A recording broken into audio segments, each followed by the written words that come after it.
Salut à tous, le journal du foot de ce lundi 30 septembre. Sergio Ramos dans la tourmente. Le capitaine du Real Madrid risque une lourde sanction pour avoir insulté le quatrième arbitre de la rencontre contre l'Atlético Madrid en Liga. L'incident a eu lieu devant le banc des Colchoneros et Diego Simeone ne s'est pas privé de rapporter les propos de l'international espagnol après la rencontre. Les caméras de Movistar ont également capté cet instant, pouvant faire office de preuve. La saison dernière, Diego Costa, on le rappelle, avait écopé de 8 matchs de suspension pour avoir insulté un arbitre. José Mourinho reste à l'affût alors que Zinedine Zidane et le Real Madrid occupent la première place du classement en Liga après 7 journées. L'avenir du technicien merengue n'est pas assuré dans la capitale espagnole. Selon le Times, José Mourinho serait impatient de lui succéder et attendrait désormais le licenciement du Français. Une situation plutôt paradoxale. Situation tendue également à l'Olympique lyonnais, même si Jean-Michel Aulas a appelé à l'union sacrée. Silvinho est clairement sur la sellette.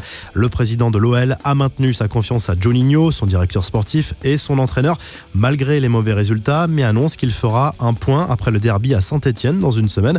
L'OL affrontera également Leipzig mercredi en Ligue des Champions.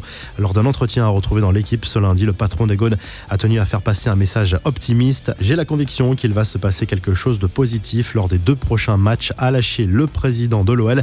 Quelques infos en bref et en images. Et si Rudy Garcia reprenait du service, démis de ses fonctions à l'OM en fin de saison dernière, le technicien français figure parmi les potentiels candidats pour devenir entraîneur de l'AC Milan. Selon la Gazzetta dello Sport, Marco Giampaolo, arrivé cet été, est déjà très proche de la sortie. Claudio Ranieri, Arsène Wenger, Luciano Spalletti, Massimiliano Allegri et Andrei Shevchenko font partie des pistes évoquées. L'attaquant de Brescia, Mario Balotelli, a réalisé un de ses rêves en entrant sur le terrain avec sa fille dans les bras ce week-end. Malgré la défaite face à Naples et son premier but de la saison, l'attaquant s'est réjoui de ce moment privilégié.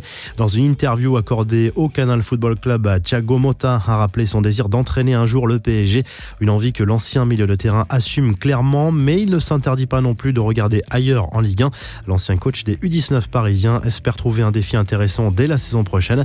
Image spectaculaire au Mexique, désormais joueur du club América, l'ancien Barcelonais Giovanni Dos Santos a été victime d'un très vilain tacle ce week-end lors du choc contre les Chivas et il sera éloigné des terrains pendant au moins 6 semaines après cette horrible blessure. La jambe de l'intéressé a été ouverte sur plusieurs centimètres.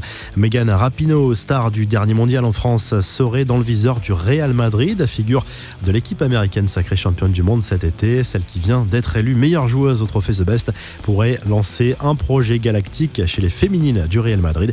Et la revue de presse, le journal L'Équipe revient sur le match nul entre l'OM et Rennes dimanche soir au Vélodrome. Les deux équipes font du surplace depuis quelques semaines. Direction l'Espagne où le journal AS fait sa une avec Zidane. Le club merengue va mieux et reste sur 3 matchs sans encaisser de but avant de retrouver Bruges en Ligue des Champions cette semaine. Le quotidien catalan Sport se montre plutôt optimiste pour Lionel Messi. L'Argentin devrait être remis pour la réception de l'Inter Milan en C1 cette semaine. Franck Ribéry impressionne en Italie. Le joueur de la Fiorentina, buteur dimanche soir à San Siro, est à l'honneur dans le Corriere dello Sport au lendemain du succès de la Viola sur le terrain de l'AC Milan. Et on se quitte comme chaque lundi avec le classement des meilleurs buteurs européens et à demain pour un nouveau journal du foot.